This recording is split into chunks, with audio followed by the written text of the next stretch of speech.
next to my son and my wife, it's my absolute passion in life. I love it more than anything.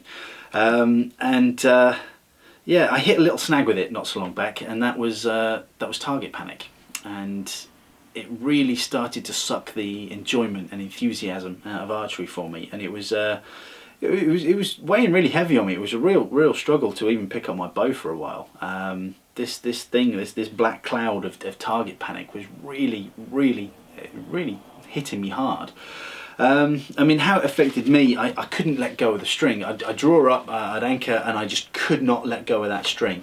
It affects people in different ways. I mean, some people can't put the pin on the sight, or some people sort of release way too early. It's a horrible thing, and I really feel for anyone that's ever had target panic. Yeah, I was determined not to let it beat me, really. So I sort of put my bow down, and I started speaking to a lot of my archery friends about it.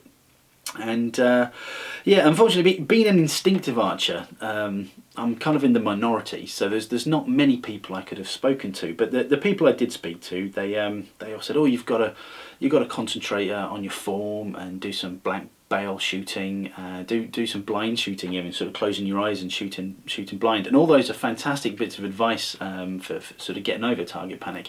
And I even tried blind shooting, and I'd close my eyes, I'd come up and I'd shoot, and a perfect shot every time, felt brilliant. But as soon as I opened my eyes again, it threw the shot off. I just could not let go of that string, and I'd sort of affect the shot, and the arrow could end up literally anywhere. Yeah, so I sort of bit the bullet, really, and I'm lucky enough there's a sort of well-known instinctive archer in Canada called Jeff Kavanagh. I know I've mentioned him before, and I'm lucky to have him as a friend of mine. So unfortunately, I'm quite stubborn and very bullheaded, and I find it very difficult to ask for help for things. I don't like. I think it's a human trait. I don't like letting people know there's a chink in my armour. I don't like to sort of expose myself. But yeah, I spoke to my friend Jeff, and he talked me through the process. And first we discussed what actually target panic was. And when you boil it down to its bare bones, target panic is nothing more than a fear of missing. And once you realise that, it makes things a lot clearer.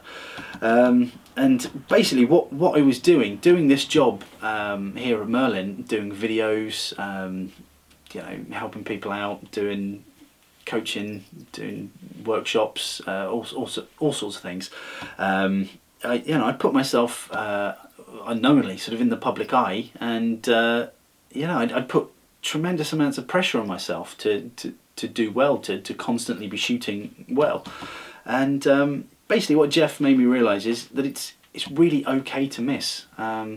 It's fine. It's okay to miss. Nothing really bad will happen to you if you miss. Fair enough, you might get a bad score, but archery to me, it's never been about scores. It's never been about records and handicaps and things.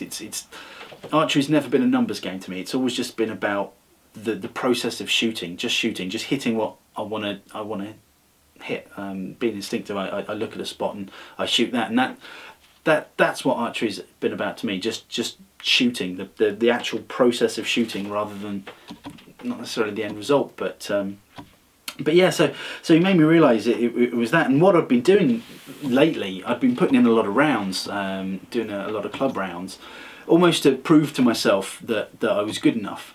And I think, yeah, archery had started to become a numbers game for me. So Jeff said, go back and do what you love, have some fun with archery. So I did. I threw a couple of judo points and a rubber blunt on some old flus, and I went out. I was shooting old tree stumps, old tin cans, just shooting anything really, and I was having the time of my life. And after I finished shooting, I hadn't consciously thought about it at the time, but after I finished shooting, I didn't have any target panic. I was just concentrating on shooting. I wasn't overthinking it.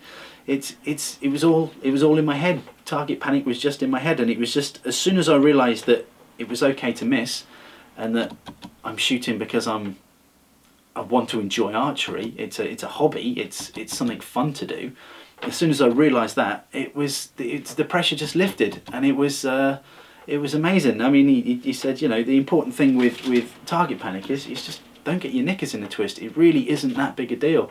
It's all in your head, and it was. And as soon as I started thinking differently, some of my problems just eased, and it was you know, it felt amazing, and I really enjoyed shooting again. And I'd hate for you to think that I was trivialising target panic, because I know how devastating it can be. It can really wreck people's archery for them. I've known people change disciplines. They've gone from a recurve to a compound just to try and get over target panic. I've known people put down the bow altogether, which is a terrible shame. But yeah, I'm just sharing my experience. It's my personal experience with target panic. Yours might be completely different, but I just wanted to share that with you. But yeah, that's sort of how I sort of got over target panic. But I hope you found that useful. Anyway, I've banged on for far too long.